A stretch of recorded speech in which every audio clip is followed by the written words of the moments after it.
Redes sociais em esgotamento, no Terraço Cast de número 479. Fala pessoal, Caio Augusto falando de Ourinhos na noite de 5 de novembro de 2025, quarta-feira, trazendo o 479 do Terraço Cast, o episódio da segunda quinzena de outubro. Se bem que fica até o final que nós temos um recado para você sobre este podcast. Quem está comigo hoje? Aquelas que compõem o trio mais amado do Brasil. E aí, Fernanda Pérez de Mello? Fala, galera! E aí, como é que vocês estão? Ansiosos, né? Por mais um episódio do Terraço Cast. Eu sei, eu conheço vocês. Será que a ansiedade contribui com a audiência? Pergunta capciosa. Fala, Renata Cocho. Alô, terraceiro. Tudo bem, Raquel de Sá? Alô, terraceiros e terraceiras. Aqui quem fala é ela, mulher do tempo sem tempo. Que veio, claro, né? Eu sei que todo mundo tá esperando aqui. É a minha previsão do tempo atualizada, né? Gente, é o seguinte. Você lembra aquele personagem do Maurício de Souza, né? Ali da Turma da Mônica, o louco? Aquele que tem cabelo azul, tá? Uma loucura. Esse cabelo enroladinho azul. Então, eu fiquei sabendo que ele tomou o lugar do São Pedro, né? Como regente do tempo, do clima, né? Não do tempo. O tempo a gente pode ficar confundir com o tempo de minutagens, né? Mas não. Aqui é o clima mesmo. E louco, ele tomou conta e é por isso que a gente está vendo basicamente um inverno no meio do verão, né? Tá bom, é primavera.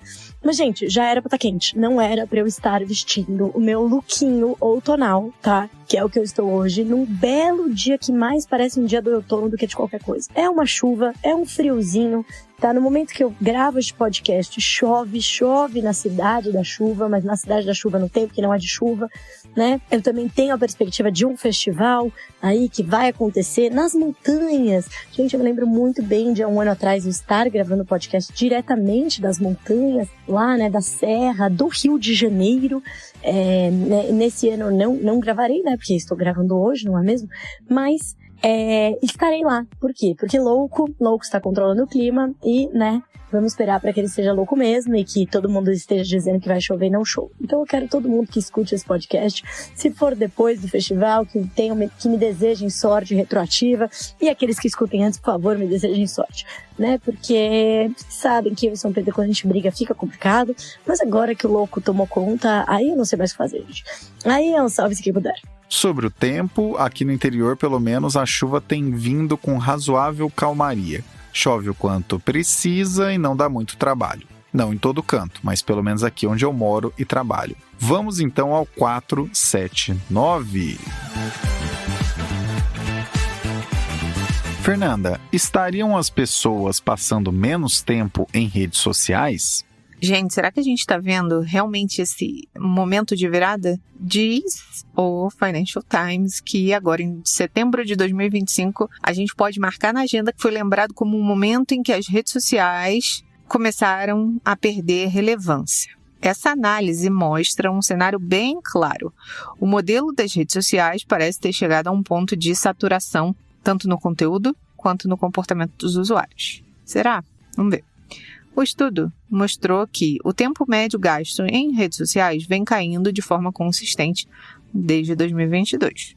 Vocês têm diminuído a quantidade de horas em tela?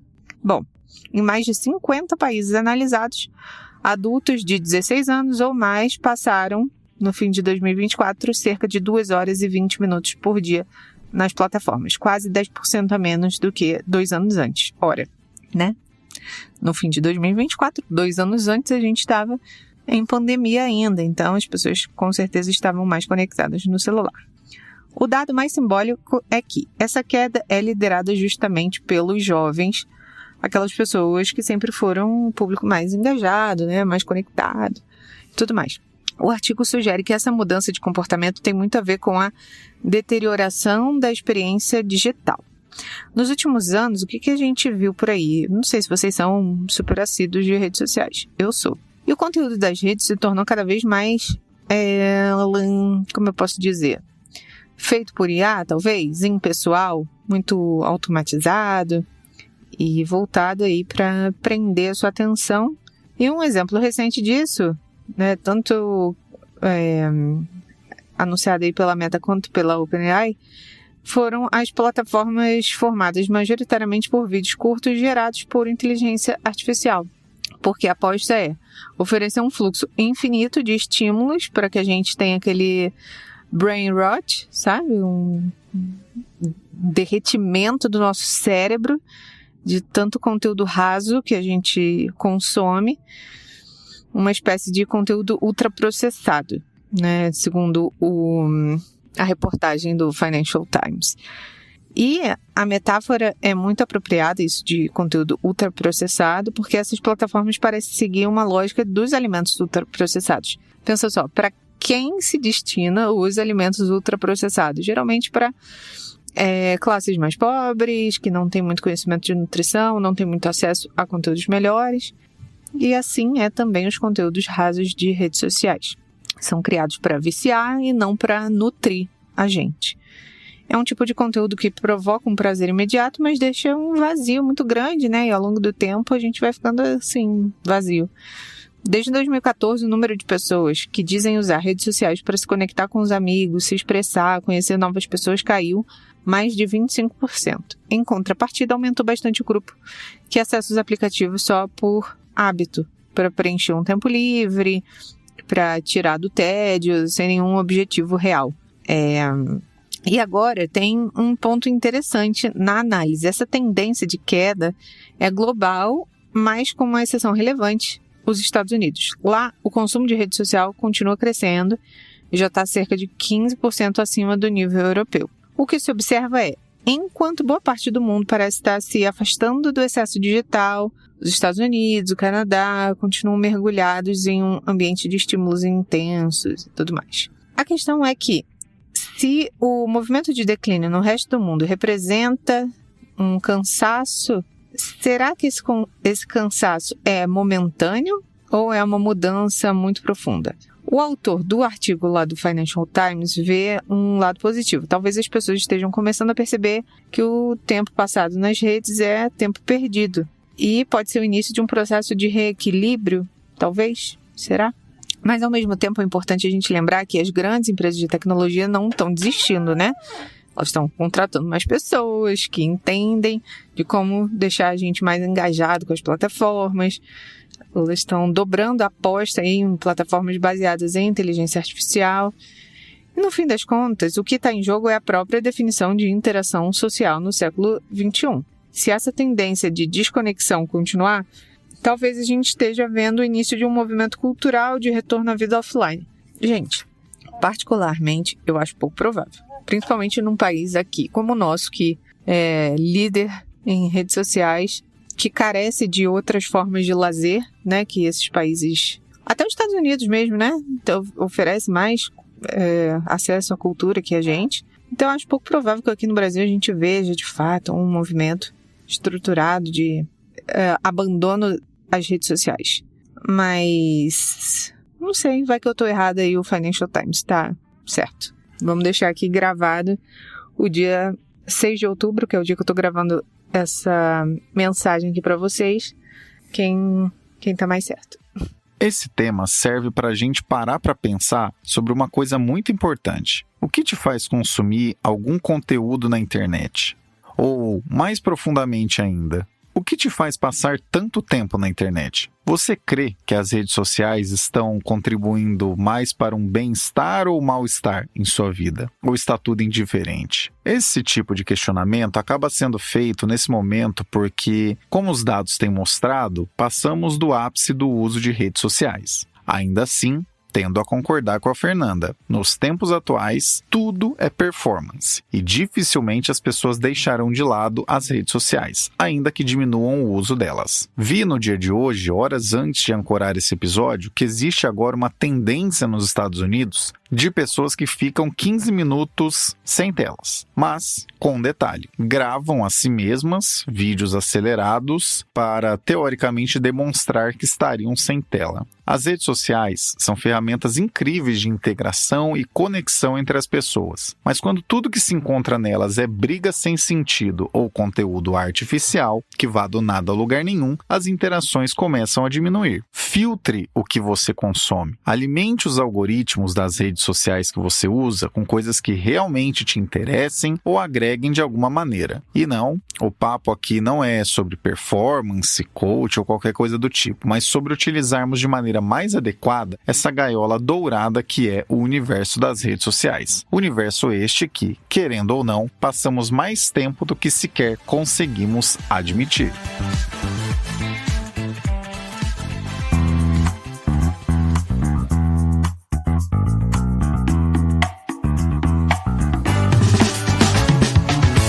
Na Linktree do Terraço Econômico estão todas as informações pertinentes sobre nossas atividades, como nossas redes sociais oficiais, parcerias e e-books atualizados. Para saber como você pode nos acompanhar independente do lugar, é só dar uma olhada no link que está na descrição deste episódio.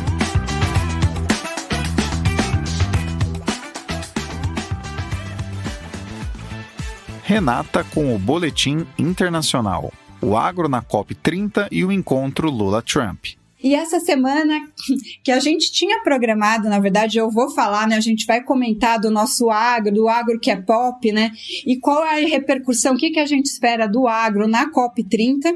Mas assim, às vezes, né, a gente sempre fala, né? As notícias ficam mais importantes do que o que a gente tinha planejado, né? Então, eu tô gravando hoje aqui na segunda-feira, no dia 27, e mais uma vez atrasada, aliás, mas eu falo para vocês, né? Não é atraso, é planejamento, porque aconteceu na madrugada, né, de ontem para hoje, o tão esperado encontro entre os presidentes do Brasil e dos Estados Unidos, né? O presidente Lula e o presidente Donald Trump finalmente se encontraram, né? Eles vêm naquele climão, né? Climão antes, né? E uma química, né? Que aparentemente aconteceu depois do encontro ali rápido, né? Deles na ONU.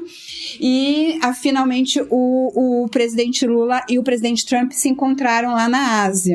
Foi um encontro aí dito como positivo, né? Tanto pelo governo brasileiro quanto pelo governo americano. É um início de conversa aí, né? Mas a gente acredita que isso seja o primeiro passo para umas boas intenções, digamos assim, né? E que melhore aí as relações Brasil-Estados Unidos, principalmente no que tange a parte comercial, né? O Brasil espera diminuir, pelo menos, ou renegociar o tarifaço que o Donald Trump impôs ao Brasil aí, né? Uma coisa meio econômica, meio política, né? Quando ele impôs um tarifaço, ele falou bastante que uma das razões, né, era a discordância dele com relação a como estava sendo conduzido o julgamento do presidente, né, do ex-presidente Jair Bolsonaro. E depois disso, o ex-presidente Jair Bolsonaro foi condenado e algumas pessoas acharam, né, que isso poderia, assim, piorar as relações Brasil e Estados Unidos, mas na verdade não foi isso que aconteceu, né, depois daquele breve encontro na ONU. Aparentemente as relações ali começaram a se azeitar um pouco melhor e teve esse encontro entre os dois presidentes na Ásia e mais uma promessa, né? O Lula prometeu ir visitar o Trump nos Estados Unidos, o Trump também falou que gosta muito do Brasil, do povo brasileiro e que pensa também, né? Gostaria de vir visitar o Brasil em algum momento desse mandato dele, então eu acho que assim, né, as relações ali ficaram pelo menos mais amistosas. Difícil saber se isso vai se transformar, né, se isso vai virar um bom acordo para o Brasil, né? A gente sabe que o Donald Trump é um negociador muito duro e ele coloca lá, né, como a gente fala, né, o bode na sala, né? E aí a coisa fica tão caótica que para tirar o bode na sala, às vezes ele cobra caro e você fica, né, ufa, mas assim, na verdade você volta para uma situação pior do que você estava anteriormente. Mas, de qualquer forma, né, os analistas todos esperam aí que, como diria o Tiririca, né, pior que tá não fica em termos de negociação comercial do Brasil com os Estados Unidos, mas de qualquer forma também o presidente Lula, né, deu declarações aí bastante cautelosas depois desse encontro, né, meio que sem querer dizer assim, o Trump tá no papo, uma coisa assim, porque a gente sabe ali também, né, que a coisa é bastante volátil e uma boa vontade hoje pode se transformar numa má vontade amanhã, então é sempre bom manter a diplomacia, né, a diplomacia em dia. Então, voltando, né, ao assunto que a gente ia comentar hoje sobre a COP30, né, como vocês sabem também, na semana passada, o IBAMA aprovou o início, né, das pesquisas da Petrobras para explorar águas profundas perto ali da bacia do Rio Amazonas, né?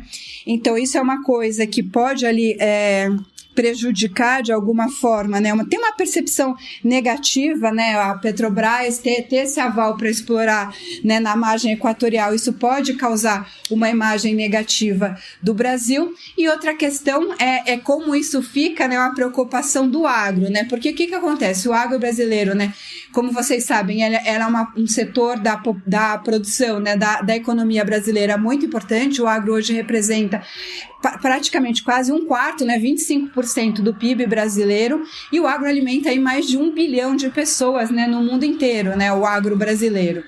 Mas a gente sabe, né, uma alta produtividade que também tem aí, né, uma questão importante em termos de desmatamento, em termos de, né, a agricultura utiliza bastante energia, utiliza água, a pecuária, né, produz muito carbono e tal, então as atividades agrícolas, elas estão em foco, né, e não adianta você também só fazer o marketing verde, né, como a gente fala, né, greenwashing das suas práticas, porque os países, né, principalmente os países europeus, né, e o Brasil está buscando novos mercados, até por conta desse estresse que vem acontecendo, né, como eu falei, com os Estados Unidos. O Brasil tem buscado novos mercados, como, por exemplo, o mercado de carne japonês, o acordo com a União Europeia para melhorar também as relações comerciais e a exportação brasileira de produtos agrícolas.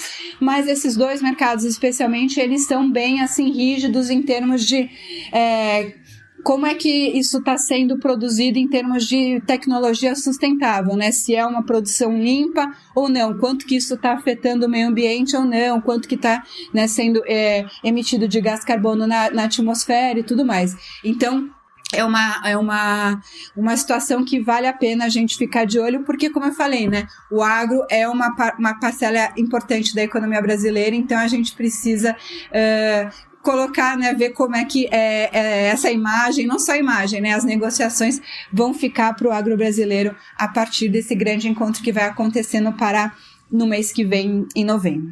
Dos anos 90 para cá, com exceção ao que se passou no governo Bolsonaro, onde se deixava claro que sermos um país de párias não tinha problema nenhum para quem estava tocando a pauta, com exceção a esse momento, o agro brasileiro sempre teve interesse em deixar claro que não quer o fim do mundo, muito pelo contrário. Na verdade, mesmo no governo anterior, esse interesse também estava na mesa, mas o abraçar de certa parte do setor a essa agenda do não tô nem aí para como me veem, passou essa impressão de adesão. Mas, de novo, não é a realidade do setor que busca, há muito, muito tempo, se colocar como um setor que não prejudica o mundo e não prejudica o meio ambiente, consequentemente. Agora, com a COP30 acontecendo no Brasil em breve, este setor aproveitará a vitrine global para tentar demonstrar que, sim, se importou com a causa esse tempo todo. Será que vai funcionar? E sobre o encontro Lula-Trump, cabe afirmar que representa uma despressurização, apesar do altamente volátil comportamento do presidente americano,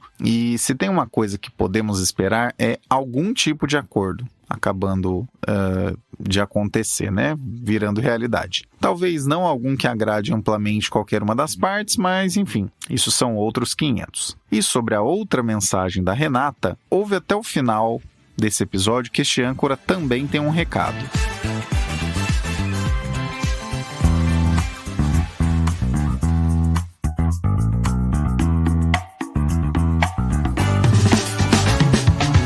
Sabe o que você também encontra na Linktree do Terraço Econômico? Como é possível contratar nosso serviço de consultoria e conteúdos para posicionar melhor o seu negócio. De criptomoedas a royalties musicais, provavelmente você já viu muito conteúdo feito por nós que talvez você nem saiba. Para saber mais sobre como nossos negócios podem trabalhar juntos, verifique o item Contrate o Terraço do link que está na descrição deste episódio.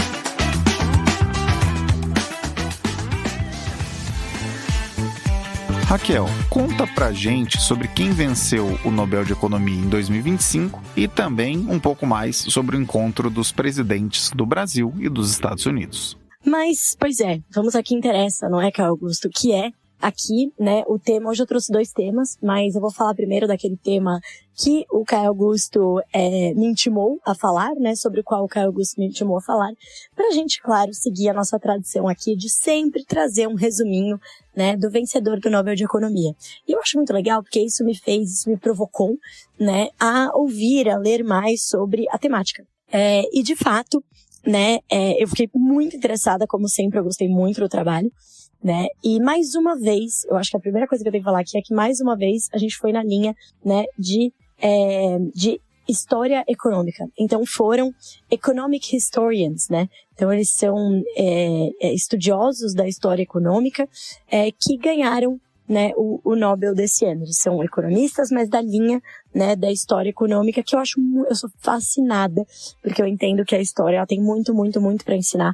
Eu sou uma fã, né, eu fiz meu mestrado aí, o primeiro mestrado que eu fiz foi bem focado em instituições, em olhar para a história, o que a história ensina, e eu tô sempre olhando para trás para saber o que a gente pode aprender, né. Fico muitas vezes chocada como a gente não aprende as lições da história, mas é uma linha de economia que eu gosto muito. E eu acho que uma coisa muito interessante, né, é que um dos vencedores, no caso, deixa eu ver quem foi que eu ouvi num podcast da Economist. Infelizmente, gente, aqui a gente não tem acesso a eles, né? Mas no podcast da Economist, né, no Money Talks, eles conversaram, como se eles conseguiram mais uma vez conversar aí com os ganhadores, e eles conversaram com o Philippe Agnon, né, e o Peter Howitt, né, que são 2 professores deixa eu ver aqui, eles têm Collège de France, da INSEAD, já foram da Brown também, então eu acho que, se eu não me engano aqui, se não me falha a memória, era o Agnon que falou muito sobre como esse campo, né, da história econômica tá sumindo, né, que as novas, o uso de inteligência artificial, que o uso de vários modelos modernos, né, de macroeconometria, de cálculo de uma maneira geral, do uso do campo da economia e das finanças, tá crescendo muito e tá tomando todo o espaço, né, na academia em termos de economia. Né? Então eles falam, cara, um dos, né, dos vencedores, ele falou assim, eu fiquei até chocado, porque eu não imaginei que eles fossem dar, né, justamente para mim, né, para nós, para essa nossa pesquisa, que foi uma pesquisa no campo, né, que trouxe muito da história econômica, né, da teoria, e da teoria da história econômica, e até um pouco menos do modelo econométrico, da conta. É claro que tem o modelo, tem a conta, né, mas eu achei isso bastante interessante porque também está bem ligado ao estudo deles. Então vamos contar aqui, né? Então foram 3 ganhadores, o Joe Mokyr, o Philippe Agnon e o Peter Howitt. Então foram assim, duas linhas, né, separadas, como sempre, não é um paper específico, é um trabalho como um todo, né? O Joe, que ele é professor da Northwestern University, o prêmio foi justamente por ele, eu vou ler aqui, né, ele foi premiado por ter identificado os pré-requisitos para o crescimento sustentado através do progresso tecnológico. E os outros 2 professores, eles foram premiados pela teoria do crescimento sustentado através da destruição criativa. Então, vocês já devem ter ouvido falar, né? Quer dizer, não sei. Talvez vocês devem ter ouvido falar da destruição criativa, Creative Destruction, né? Que é uma teoria, enfim, uma teoria muito, muito disseminada, né? E é muito engraçado quando eu ouvi o Agnon falando na Economist, né, no podcast, ele falou assim, não, porque, como que vocês pensaram nessa pesquisa, né? Aí ele respondeu, não, então, eu tinha ouvido sobre Schumpeter, né, na época, que é o pai da teoria da destruição criativa, e eu achei que, valia fazer um modelo, né, pra talvez, né, acho que dar um pouco de base, né? Não, eu acho que não foi o Agnon que falou isso, mas enfim. Um dos 2 aí, desculpa, gente, eu ouvi os 2 e aí não lembro quem falou o quê. Mas basicamente chamou o outro e falou, você já ouviu falar desse tal de Schumpeter aí? Ele fez uma teoria muito interessante, né, sobre o fato de que é a teoria da destruição criativa, né? Que você precisa ter a inovação, né? A inovação que traz o desenvolvimento. E por que a destruição, né? Porque você tem que aquilo que não funciona mais, o velho, o antigo, aquilo que não, que pode ser substituído, é substituído por algo, né, uma inovação que tem espaço e acaba destituindo aquelas anteriores e assim a economia, né, evolui.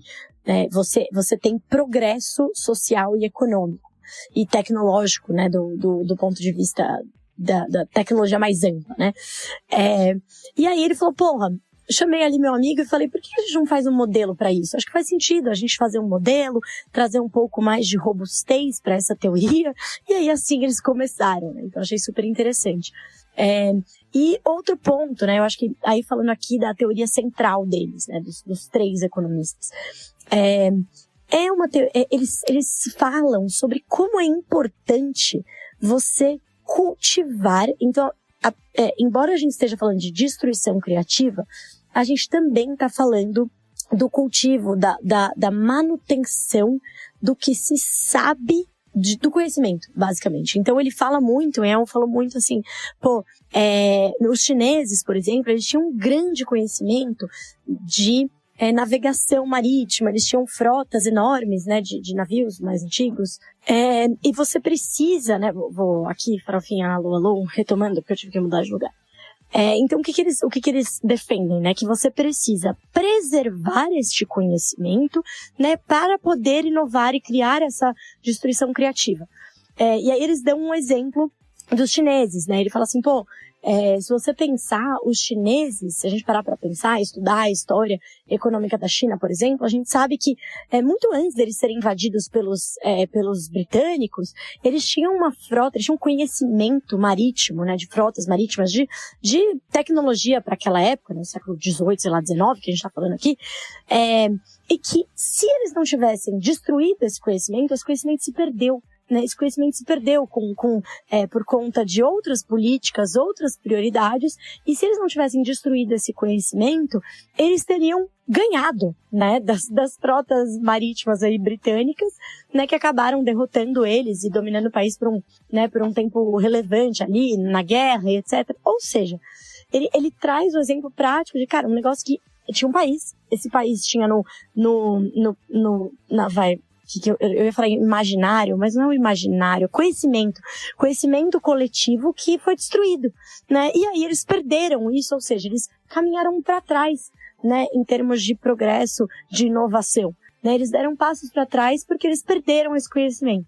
Então eles falam da importância de você ter políticas públicas, políticas econômicas, políticas sociais que mantenham esse conhecimento vivo. E eu acho muito interessante como isso é tão atual, né? Então, quando a gente fala assim, parece que o pessoal lá do comitê do Nobel, né, eles fazem de propósito, eles olham temas que eles acreditam ser importantes, né, de chamar atenção no momento atual. A gente tá falando de governos, né, hoje, a gente pode olhar para a própria China, a gente pode olhar para os Estados Unidos, Donald Trump, né, de duas coisas, né? A primeira, uma censura elevada do que pode ser falado, do que não pode ser falado, né, do que é errado, do que não é, do que se apoia, do que não se apoia. Mas, além de tudo, né, a disseminação de informações e conceitos e notícias que são comprovadamente falsos, né, que não tem embasamento teórico, não tem embasamento empírico, né? Ou mesmo políticas que já foram testadas e já deram errado.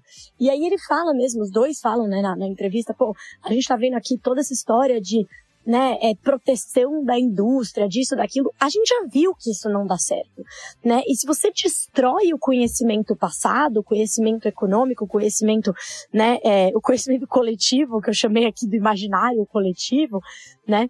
Do ponto de vista conceitual, de progresso tecnológico, você perde isso. E aí você começa a repetir os erros do passado, né?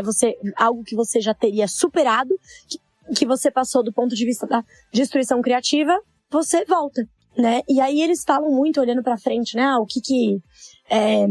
Como que eles poderiam aplicar esse estudo, esse conceito, em termos de olhar para como os países podem atingir maior progresso daqui para frente.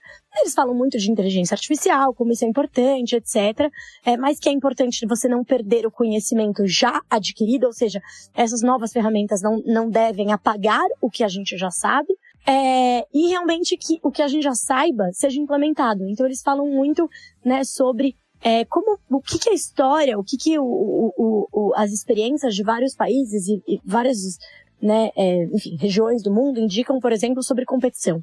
Cara, é importante fomentar a competição. Fomentar a competição, né, protegendo, talvez, indústrias mais nascentes, mas só nascentes. Fomentar a competição de uma maneira saudável. Fomentar a inovação. Investir em educação. Investir em tecnologia para a inovação.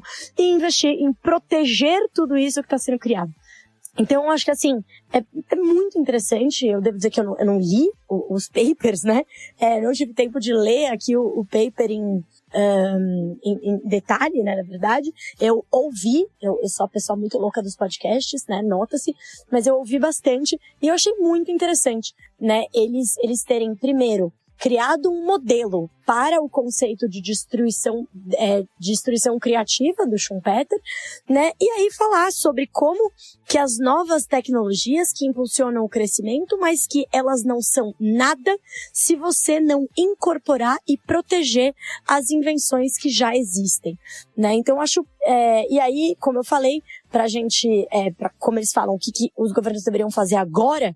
Então, beleza, o que foram conceitos aprendidos e já estabelecidos aqui, que a gente possa seguir? Políticas inteligentes que fomentem inovação, como pesquisa, educação, remoção de barreiras, fomentar a competição e etc, né? Então, eles falam muito que esse foi o pulo do gato. O pulo do gato não foi a Revolução Industrial. O pulo do gato não foi inventar a roda, ou inventar o carro, ou sei lá o quê. Foi proteger, foi a partir do momento que os estados começaram a proteger essa inovação, não proteger no sentido de colocar barreira e tarifa, tá? Mas garantir que esse conhecimento não fosse ignorado, que você estivesse incorporando um conhecimento ao outro. Foi aí que, historicamente, lá atrás, né, que a gente consegue ver crescimento sustentado, né? Então, o crescimento econômico não é o acaso. O crescimento econômico não é o acaso. O crescimento econômico, para eles, é justamente fruto de boas políticas. Se você não tiver boas políticas que fomentem toda essa destruição criativa e que protejam, né, para que ela não suma, para que ela não seja apagada por ideias ruins, você não tem o crescimento econômico. E eles falam muito isso. Olha, ideias ruins vão sempre existir. A gente sempre tem ideia ruim, né? A economia é cheia de ideias ruins. Elas vão existir. E o importante é que depois que elas sejam testadas, que a gente guarde, não funcionou. E que a gente não tenha apagado aquelas antigas, né? Aquelas que a gente sabe que deu certo. Então, enfim, é um trabalho fascinante. Eu, como sempre, fiquei apaixonada por conhecer um pouco mais, né? Ler mais, entender mais desses vencedores. E uma das coisas que mais me deixa feliz é sempre que eu ouço, né? Eu tive, inclusive, a oportunidade uma vez de entrevistar uma vencedora do Nobel de Economia, né? Que foi a Esther Duflo. A humildade intelectual, né? De quase todos esses, né? Eu acho que foi o próprio Agnon que ele foi descrito por uma reportagem mais longa na Economist como a very nice guy. Tipo, ele é muito legal, ele é muito simpático. E é claro, não tô dizendo que todos são, tá? Mas dos que eu tenho visto nos últimos anos, eles, apesar deles não serem todos, nossa, super ultra simpáticos, eles têm uma humildade intelectual inacreditável. Então isso também eu acho que é uma surpresa positiva nos dias de hoje, que a gente vê as pessoas, né, com zero humildade intelectual. Ninguém quer ser criticado, todo mundo quer estar certo, todo mundo quer saber mais do que todo mundo, né? Então, falar, não, eu já estudei 3 anos, 10 anos, 15 anos que seja, e é isso, eu já sei tudo, né? Eu tenho tal diploma, eu tenho tal certificação e eu sei tudo. Então, acho que, assim, a humildade intelectual, ela me impressiona e me fascina, assim. Então, acho que mais um Nobel muito bem dado, né? Um deles, um dos ganhadores estava inclusive fazendo uma trilha, né? No dia que recebeu o telefonema e não estava entendendo, ele, na verdade, recebeu, não estava sem sinal de celular e descobriu um dia depois, né? Imagina que essa surpresa agradabilíssima, né? Que seja você descobrir que você ganhou o Nobel da Economia depois de um passeio numa montanha. Para vocês verem também como equilíbrio é tudo na vida. E, bom, gente, agora pro segundo tema do dia, né? Que é isso, eu falei pro Caio que não é que eu atrasei em mandar esse áudio pra ele. Na verdade, foi tudo estratégico. Eu tava esperando que acontecesse a reunião entre Lula e Trump, que a gente pudesse ter um pouquinho mais de distância, saber qual é que foi. E olha, é muito interessante analisar esse cenário, porque observar não é nem só interessante analisar, é ficar assistindo o que tá acontecendo, né, no mundo. Como a gente falou desde lá de trás, o Trump, ele não dá ponto sem nó, né, ele é completamente maluquinho. mas ele tem na cabeça dele o que ele acha que é certo, e enfim, aí tem muito espaço aí pra concordar e discordar, né, ele tem todo o improviso, mas na cabeça dele tá tudo fazendo sentido, né? E de fato o que a gente viu foi que ele deixou, né, Bolsonaro de lado em termos de tema, né? Deixou o tema Bolsonaro de lado e tá ali negociando com o presidente Lula, mandou parabéns pra ele num vídeo, né? Falou que a conversa foi muito boa, Lula também. Lula falou que a conversa foi muito boa, que agora eles vão partir para uma negociação. E aí é claro que os Estados Unidos vão colocar aí pontos de interesse para eles, né?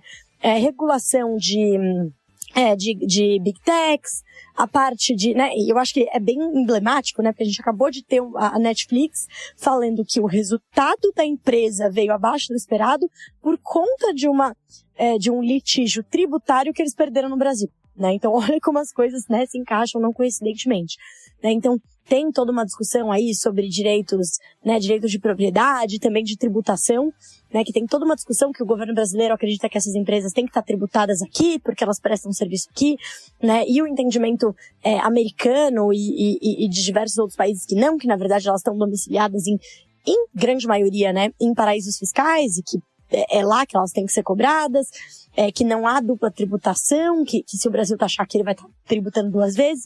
Então tem toda essa discussão, né, de pano de fundo que o Donald Trump certamente quer encabeçar e tentar, claro, criar um ambiente mais favorável para as empresas americanas. Tem toda a questão da discussão de terras raras. Inclusive, o Trump acabou de assinar um contrato, né, nos Estados Unidos, um acordo com o Japão sobre exploração de terras raras, né, minerais críticos, que são aqueles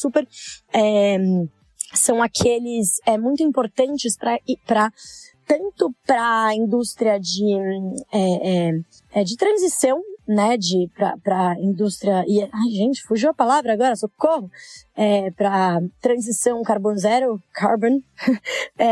transition, climate transition, esqueci todas as palavras agora, gente, mas para economia de baixo carbono, socorro, é isso. Então, porque esses minerais, eles são usados em várias coisinhas menores, tipo o ímã que serve, é um mini material que é usado no ímã, que gira para todo sempre, né, sem usar energia que pode colocar na usina eólica de sei lá o quê, né, também muito usado para a parte de inteligência artificial. Então, agora, o grande tema são as terras raras, né, os minerais críticos.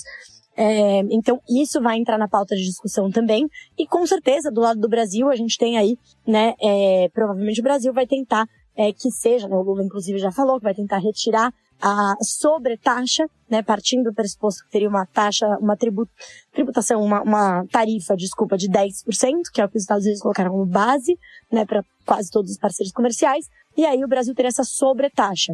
E aí tá sendo discutido esse pacote sobre taxa, etc.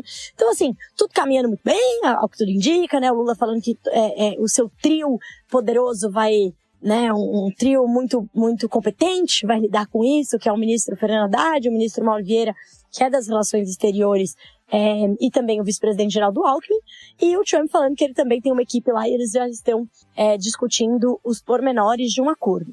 Lembrando que, assim, um acordo comercial, um acordo para, né, qualquer tipo de acordo para evitar dupla tributação, um acordo super amplo de livre comércio, tudo isso leva muito tempo, gente, são discussões infinitas, mas esse tipo de empurrãozinho, né, leve, né, faz muita diferença. Então, eu imagino que algum tipo de entendimento, mesmo que não seja um acordo efetivo, mas um agreement ou alguma coisa assim, né, já deva entrar, já deva ser anunciado aí nas próximas semanas. E isso tem sido suficiente para deixar os investidores aqui super tranquilos em relação ao Brasil, né? E inclusive tem favorecido, olha o tiro que saiu pela culatra aí, né? Da oposição, principalmente da família Bolsonaro, que agora isso certamente impactou a aprovação do presidente, né? Então, as últimas pesquisas tinham saído, apontavam que a maior parte da população apoiava um acordo entre Lula e Trump, e parece que isso tem, conforme essas discussões foram caminhando, né, as últimas pesquisas que saíram nos últimos 2 dias mostraram, é claro que isso não foi só por isso, mas que de fato, se você olha as perguntas, a parte quali, que isso teve sim a ver, né, com essa movimentação do Lula, né, e do Trump, enfim, na mesma direção aí, né, de conversas. Então parece que de fato o tiro saiu pela culatra e a gente vai ter o Lula tentando ter os bônus dessa negociação, e do lado do Trump também, com certeza, porque nenhum político faz, como eu falei, dar da ponto sem nó, não é mesmo? Então é isso, vamos acompanhar as cenas dos próximos capítulos. Não acho que a gente vai ter um acordo de livre comércio entre o Brasil e os Estados Unidos, mas acho sim que existe uma grande chance de acabar com essa sobretaxa, afinal de contas já saiu um monte de coisa lá de dentro mesmo, né? Ou eles falarem que vão fazer mais várias exceções e acabar, 3 coisas lá na lista de 50%, e alguns pequenos outros anúncios, né? Dá pra você fazer fora do âmbito de um acordo de livre comércio, você pode fazer, por exemplo, um acordo para evitar dupla tributação, você pode fazer mudanças em acordos já existentes, né? Então, atualizações importantes que um lado ou outro esteja pedindo, pode haver um acordo, um agreement mesmo, né? Que não seja nada concreto, mas como eles chamam, uma carta de intenções para trabalhar e colaborar, por exemplo, na área de exploração de terras raras. Então, eu espero esse tipo de coisa, né? Esse tipo de anúncio aí nas próximas semanas, e eu acho que vai ser visto de maneira positiva, né? Tanto na parte de popularidade do governo, quanto aí do ponto de vista dos investidores, né, que estão vendo isso com bons olhos, principalmente os investidores estrangeiros. Tá acabando esse ruído aí entre Trump e Lula, então beleza, vamos ver qual é que é e vamos esperar o ano que vem, né? Então, acho que esse finzinho de ano, né, isso vai ser um bom impulso pro governo, né, pra surpresa de muita gente no começo de toda essa bagunça. A respeito do Nobel de Economia em 2025, ele vem em uma hora certa. Observar a história antes e depois de grandes inovações tecnológicas que ampliam a produtividade faz muita diferença. De vez em quando, a gente olha para determinadas coisas que temos no momento presente e temos a impressão de que as coisas são todas uma enorme mesmice. Mas o mundo hoje é consideravelmente mais produtivo e interconectado do que já aconteceu em qualquer outra época da humanidade. Sim, tensões entre países acontecem e já discutimos amplamente sobre isso aqui com você. Não vai ser nenhuma novidade se você já nos acompanha há um bom tempo. Mas a tecnologia em si acaba rompendo barreiras e trazendo crescimento como resultado agregado. Isso é inegável. Já sobre o encontro Lula-Trump novamente, até o presente momento em que essa ancoragem está sendo realizada, não temos nenhuma novidade, nenhum acordo de fato, só o passo anterior de que saiu de cena o fator Bolsonaro, apesar das falas desconectadas da realidade do filho dele que segue por lá e talvez nunca mais volte para cá, a não ser que volte para ser preso. E a sinalização de que as coisas devem ficar mais calmas em termos comerciais é o que a gente tem até o presente momento. Pois é, 200 anos não são 72 horas, e a diplomacia brasileira é muito melhor do que a gente espera, apesar de todos os pesares. Pessoal, realmente chegamos a um momento aí complicado. Vocês devem ter notado que, apesar desse ser o episódio da segunda quinzena de outubro, ele tá saindo bem em novembro, ele tá saindo quase como o da primeira quinzena de novembro, se for ver, mas enfim, né, algumas coisas demoram um pouco mais, são um pouco mais doídas de fazer, mas vamos a elas. Falei 2 vezes sobre recado para vocês, então é a hora desse recado. Estamos aqui em formatos diferentes de podcast do Terraço Econômico há muitos anos. Já tivemos episódios focados em convidados especiais, focados em temas especiais, com gravação ao vivo, com temas definidos e gravação em separado. No fundo, sentimos nesse momento que é hora de dar uma oxigenada. E como é que essa oxigenada acontecerá? Primeiramente, com intervalos maiores e não definidos entre episódios. Segundamente, com novos formatos que poderão aparecer aqui. Sem promessas, apenas com o compromisso de te trazer o que nós, com a curadoria que você acompanha há anos, consideramos mais relevantes. O tema que puxa esse episódio fala sobre um esgotamento no uso de redes sociais que acontece, dentre outros motivos, pela, vamos dizer assim, mecanicidade de conteúdos, né? Tudo muito igual, tudo muito parecido entre si. Talvez você também esteja sentindo isso sobre este glorioso podcast. Não se preocupe, essa voz que aqui fala também sente. O que significa esse recado? Que não teremos mais episódios? Que o Terraço Cast acabou? Não se desespere. Se tem uma coisa que não iremos queremos fazer é abandonar você que nos acompanha há tantos anos. Só pedimos um pouco mais de paciência e também que você nos acompanhe em outros lugares, não apenas ouvindo os episódios como você está fazendo agora. Olha com carinho a nossa Linktree. De fato, realmente, às vezes parece que é batido, que é uma mensagem igual, mas olha realmente com carinho, porque lá podem ir surgindo novidades e também, não só na Linktree, mas nas nossas redes que estão lá, mesmo que você também esteja cansado de utilizá-las. Terraço Econômico segue com seu compromisso secular de traduzir o economês, trazer temas que são importantes para a sua vida, mesmo que em muitos lugares você só encontre esses temas sendo falados para serem entendidos por quem está falando. O que, cá para nós, além de chato, é contraproducente e não leva a lugar nenhum. Seguiremos aqui, talvez mais distantes, talvez em outros formatos, mas sempre com a curadoria que você conhece e gosta, sempre com o compromisso de te traduzir as coisas. Recado dado, vamos nos despedindo do trio mais amado do Brasil. Obrigado, Fernanda! Meus queridos, muito obrigado por mais um episódio maravilhoso do nosso podcast favorito. E vocês sabem que podem me encontrar nas redes sociais como @sigafefa. É isso, beijinhos. Obrigado, Renata. Era isso que eu tinha para falar para vocês essa semana.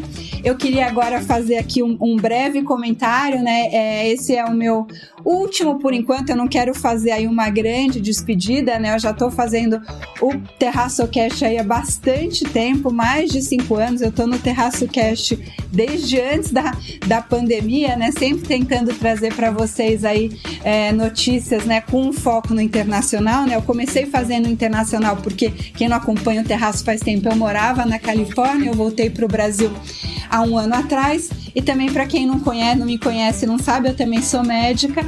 E agora, né, voltando aqui para o Brasil, eu tô recomeçando, né, a atuar na minha prática clínica e tô cada vez aí mais sem tempo para pesquisar e para gravar o Terraço Cast. Como é um projeto aí que eu tenho bastante carinho e tal, eu participei por tanto tempo, eu queria, né, não quero fazer de qualquer jeito, fazer, né, por obrigação, não é assim que eu costumo lidar com as coisas na vida. Então eu acho que eu cumpri aqui o meu papel por bastante tempo aqui com vocês, trazendo informações aí e análises da economia internacional, né? Antes de ser médica, eu também fiz administração pública na GV, então essa é a minha ligação aí com o pessoal do Terraço.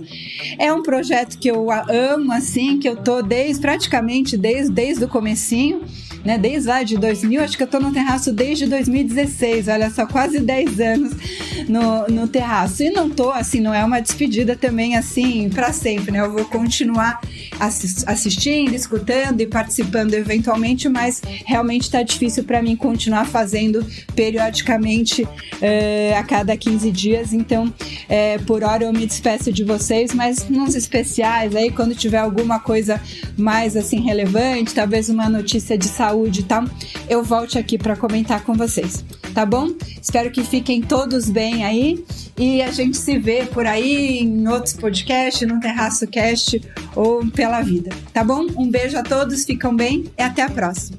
E obrigado, Raquel.